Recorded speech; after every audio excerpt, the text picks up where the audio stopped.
Bismillahirrahmanirrahim. Assalamualaikum warahmatullahi wabarakatuh. Bertemu lagi dengan Ustadz Farid. Kita akan belajar bersama lagi terkait apa? Terkait bagaimana cara membuat sketsa grafik fungsi aljabar.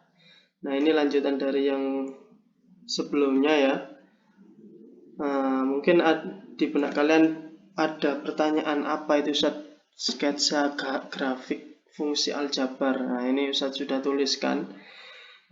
Grafik fungsi, yang dinamakan grafik fungsi adalah suatu fungsi dari suatu himpunan ke himpunan lain yang dapat dinyatakan dalam bentuk grafik. Itu yang dinamakan grafik fungsi ya. Nah, kalau Ustadz kok masih belum tergambar ya? Oke, supaya kalian bisa tergambar apa itu grafik fungsi, maksud dari fungsi suatu himpunan ke himpunan lain itu seperti apa, kemudian bentuk grafiknya seperti apa, kita langsung aja ke contohnya. Ustadz sudah menyiapkan satu contoh ya, yang seperti yang kalian lihat. Di sana ada contoh dengan fungsi x-nya itu x ditambah 1. Ini ya, x ditambah 1. Di sini ini namanya fungsinya. Ini namanya rumus fungsi. Nah, rumus fungsinya itu x ditambah 1. Nah, dia mempunyai daerah asal. Nah, daerah asal itu nama lainnya domain. Nah, daerah asalnya itu x kurang dari 6, dengan x-nya itu bilangan asli ya. Bilangan asli. Ini simbolnya di sini, seperti ini simbolnya. Kalau kalian mau menggunakan simbol, berarti x seperti huruf E ya, tapi itu simbol ya, simbol yang menunjukkan dia anggota dari himpunan A gitu ya. Itu kalau A itu sendiri adalah bilangan asli. Nah, gimana Ustadz cara membuat grafik fungsi dengan rumus fungsi fx-nya itu x ditambah 1? Oke, yang pertama kali, karena kita yang diketahui itu kan daerah asalnya ya, ini ya, x kurang dari 6. Ya, kita bilangan asli itu dimulai dari angka 1. Berarti angka 1 sampai 6 atau sampai 5 kira-kira. Ya, sampai 5 ya. Nah, karena ini nggak ada sama dengannya, berarti 6-nya nggak ikut. Berarti sampai 5 aja. Oke, berarti di sini ya, Ustadz sudah tuliskan di sini 1, 2, 3, 4, dan 5. Dengan rumus fungsi ini, Ustadz tuliskan rumus fungsinya x ditambah 1. Karena rumus fungsinya x ditambah 1, sehingga daerah tujuannya atau nama lainnya itu kodomain. Kalau ini kan domain. Nah, kalau daerah tujuannya itu ditambahi ko depannya, kodomain ya. Nah, ini hasilnya ketika ini, ibaratnya ini bahannya ketika dimasukkan ke mesinnya. Nah, ini hasil jadinya gitu ya. Ibaratnya kita mau membuat kue, berarti ini adalah bahan-bahannya, bahan kue itu, ini itu ovennya. Setelah dimasukkan oven, ini kuenya. Ustadz, dari 1, 2, 3, 4, 5 kok tiba-tiba berubah jadi 2, 3, 4, 5, 6. Nah, karena rumus fungsinya x ditambah 1, ya simpel aja, x-nya itu kita ubah sesuai angka-angka yang ada di himpunan asal ya, atau di daerah asal.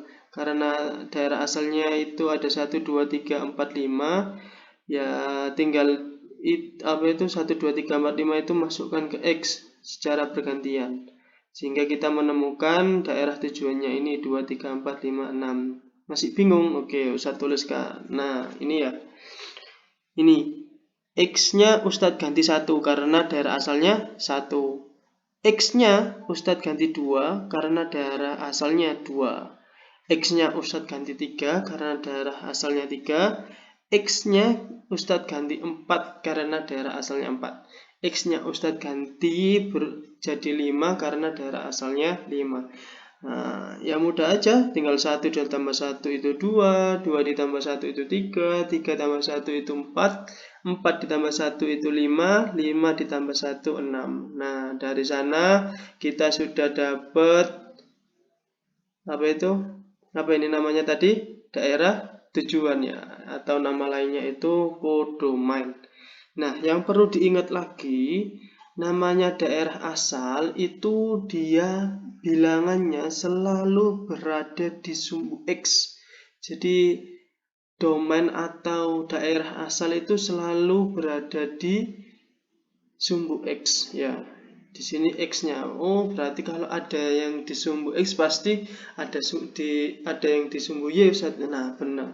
Daerah tujuannya itu selalu berada di sumbu Y. Sehingga kalau kita sudah menemukan bilangan-bilangan yang ada di sumbu X dan bilangan-bilangan yang ada di sumbu Y, kita bisa menemukan titik koordinat. Nah, simpelnya kalau Ustadz buatkan tabel itu jadi seperti ini. Nah, X-nya ini ya, sesuai ya, 1, 2, 3, 4, 5. Ustadz masukkan ke rumus fungsinya, X plus 1 berubah jadi 2, 3, 4, 5, 6. Nah, kalau mau menentukan titik koordinatnya, berarti ya X, Y-nya. X-nya berapa? Ketika X-nya 1 itu hasilnya 2, berarti titik koordinatnya 1,2. Kalau X-nya itu 2, hasilnya jadi 3, berarti titik koordinatnya 2,3. Nah, ini ya, dan seterusnya akan seperti itu. Setelah ini baru kita bisa membuat grafik fungsi, karena kita sudah tahu titik koordinatnya itu berapa aja gitu. Tinggal kita letakkan titik-titiknya itu di grafiknya. Terus buat grafiknya menggunakan apa, Ustaz? Ya, karena ini materinya koordinat kartesius, ya tentunya kita membuat dulu bangun koordinatnya ya. Bangun koordinat kartesiusnya. Nah, ini Ustaz sudah buatkan. Tinggal diletakkan titik-titiknya 1,2 sampai 5,6 itu ya. Nah, ini Ustaz sudah letakkan 5 titiknya. Nah, sesuai ya, 1,2, 2,3, 3,4, 4,5 sampai 5,6. Nah, kalau dibuat garis, kalau kita hubungkan satu titik ke satu titik yang lain, kemudian dihubungkan terus sampai titik-titik terakhirnya, kita bisa lihat kalau grafiknya ini menunjukkan bahwasannya dia mempunyai grafik berupa garis lurus dengan mempunyai titik apa ini namanya? Titik pangkal ya.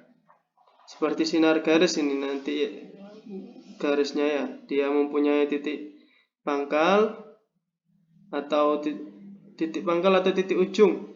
Nah, titik pangkal itu bukan di sini, titik pangkal itu yang ada di sini. Nah, ini namanya titik ujung ya. Titik ujungnya di sini, titik pangkalnya dia karena berkelanjutan, dia kurang dari 6. Apakah dia akan berkelanjutan, Ustadz? Nah, tentunya tidak ya. Seharusnya garisnya itu sampai di sini aja, gini dong, seret gitu dong ya. Ini enggak berlanjut, ini hoax ini ya. Oke, itu aja, semoga bisa membantu kalian mengerjakan apa-apa yang akan kalian temukan di modul kalian. Ketika kalian memang masih ada kendala terkait mengerjakan untuk membuat sketsa grafik fungsi aljabar itu seperti apa, ketika kalian masih kebingungan, silahkan menghubungi Ustadz, bisa melalui IG, email, atau YouTube. Kalau kalian ingin bertemu secara tatap muka, silahkan menghubungi Ustadz, kita jadwalkan kelas tambahannya atau kelas bimbingannya kira-kira kapan, supaya kalian bisa ada waktu belajar tambahannya. Itu saja, semangat terus, belajar terus, tidak ada kata tidak bisa, adanya katanya yang ada itu kata belum bisa. Nah, supaya belum bisa itu hilang, tentunya kita terus belajar, karena dengan belajar kita bisa menghilangkan kata belum itu ya. Itu aja, sekian dari Ustadz. Kita akhiri dengan membaca hamdalah dan doa kafaratul majelis. Subhanakallahumma wa bihamdika asyhadu an la ilaha illa anta astaghfiruka wa atubu ilaik. Alhamdulillahirabbil alamin. Kurang lebihnya Ustaz mohon maaf dan terima kasih. Ustaz akhiri, assalamualaikum warahmatullahi wabarakatuh.